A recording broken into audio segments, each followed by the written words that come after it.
और चलिए एक और रायपुर से आपको अपडेट बता दें, जहां शैलजा की सीएम और मंत्रियों के साथ बैठक हुई है। सीएम हाउस में बैठक की सभी चर्चाओं पर विराम लगा दिया गया है। सभी को आपसी मतभेद भुलाने के सख्त निर्देश दिए गए हैं।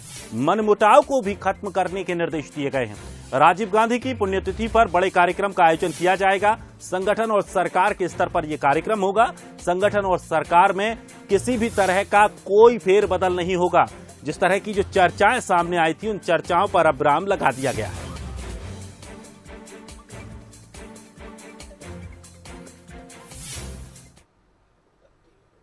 और चलिए इस खबर पर हमारे साथ छत्तीसगढ़ एडिटर आदित्य नामदेव जी हमारे साथ जुड़ गए हैं। आदित्य जी, जिस तरह से लगातार चर्चाएं की जा रही थी, जो बैठक हुई, अचानक से कुमारी शैलजा आई और फिर ये कयास हुए कि सरकार और या संगठन में परिवर्तन हो सकता है, लेकिन अब विराम लगा दिया गया है।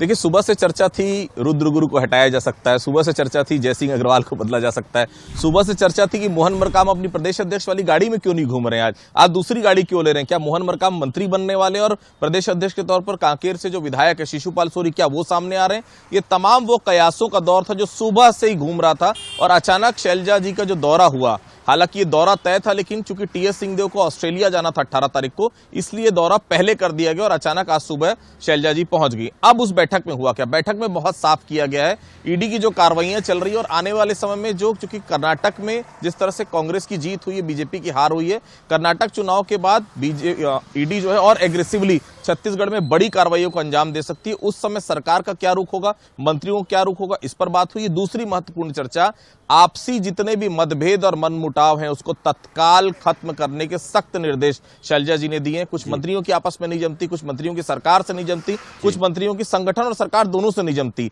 ऐसे में बड़ा नुकसान सीधे तौर पर सरकार और सत्ता, संगठन दोनों को हो रहा है। ऐसे में किस तरह से उसको बेहतर किया जा सकता है, इस पर फाइनल कमेंट हुआ है। निर्देश बहुत सख्त थे कि तमाम चीजें जो है आपके अंदर की उसको खत्म करिए, मैं फिर से आऊंगी और ये जो चीजें चल रही है नहीं चलनी चाहिए। बहुत सख्त निर्देश शैलजा जी का था। फिलहाल बाकी जो चर्चाएं थी संगठन और सत्ता में फेरबदल की, उस सब पर पूर्ण विराम लग गया है। रात में 8 बजे शैलजा जी रायपुर से वापस दिल्ली के लिए रवाना हो जाएंगी और फिर से ये बताया जा रहा है कि 3-4 दिन में फिर उनका टूर बन सकता है। तो फिलहाल जो दिन भर से पूरे छत्तीसगढ़ में राजनीतिक हलकों में सरगर्मियां चल रही थी, कोई बड़ी परिवर्तन हो सकते हैं संगठन और सत्ता में, उन सब पर पूर्ण विराम है। केवल और केवल मतभेदों और मनमुटावों को भूलकर एक बार फिर से 2023 की तैयारियों में जुटने के लिए कहा गया है। चलिए, शुक्रिया आदित्य जी हमारे साथ जुड़ने के लिए। तो साफ तौर पर जो लगातार चर्चाएं चल रही थी, उन चर्चाओं पर विराम है। किसी भी तरह का संगठन या सरकार में फेरबदल नहीं होगा।